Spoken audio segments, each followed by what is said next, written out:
සුබ දවසක් වේවා හැමෝටම. අද අපි කතා කරන්නේ අපේ ජීවිතයට අත්‍යවශ්‍යම දෙයක් ගැන. ඒ තමයි වතුර. දිනපතා වතුර බීමෙන් ඔබේ සෞඛ්‍යයට ලැබෙන වාසි මොනවද කියලා මේ වීඩියෝ එකකින් බලමු.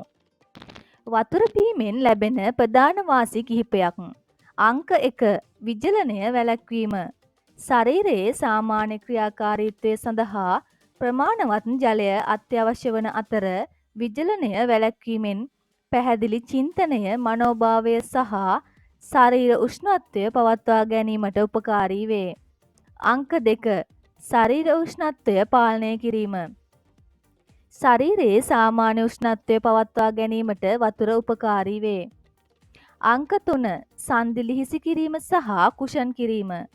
සන්ධි සහ සුසුම්නාව වැනි සංවේදී පටක ආරක්ෂා කිරීමට උපකාරී වේ. අංක 4. පරිවෘත්තීය ක්‍රියා සහ ජීර්ණයට උපකාර වීම.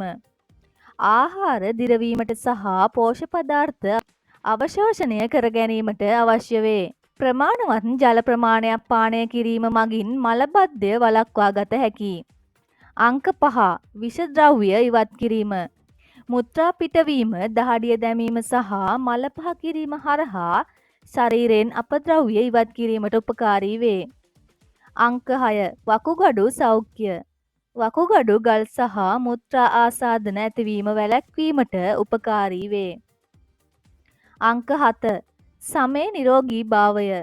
සමේ තරුණ බව, දීප්තිය සහ සිනිඳු බව පවත්වා ගැනීමට උපකාරී වේ. අංක 8. ශාරීරික කාර්ය සාධනය වැඩි දියුණු කිරීම. ව්‍යායාම කරන විට විජලනය වීම වැළැක්වීමෙන් කාර්ය සාධනය ඉහළ නංවයි. අංක 9. බර පාලනයට උපකාරී වීම. සීනි සහිත පාන වෙනුවට ජලය පානය කිරීමෙන් කැලරි ප්‍රමාණය අඩු කර ගැනීමටත් ආහාර වේලකට පෙර ජලය පානය කිරීමෙන් කුසගින්න අඩු කර ගැනීමටත් පුළුවන්. අංක 10. මතකය සහ මනෝභාවය වැඩි දියුණු කිරීම. සියුම් විජලනය පවා මතකයට හා මනෝභාවයට බලපෑම් කළ හැකි බැවින් ජලය පානය කිරීමෙන් ඒවා නිරෝගීව පවත්වා ගත හැකියි. දිනකට අවශ්‍ය ප්‍රමාණයට ජලය පානය කිරීමෙන් නිරෝගීව ඉන්න අදම පටන් ගන්න. මතක තියාගන්න, සරල වතුර වීදුරුවකට පුළුවන් ඔබේ සමස්ත සෞඛ්‍ය වැඩි දියුණු කරන්න. තවත් මෙවැනි වීඩියෝ එකකින් හමු වෙමු. ඔබට සුබ දවසක්.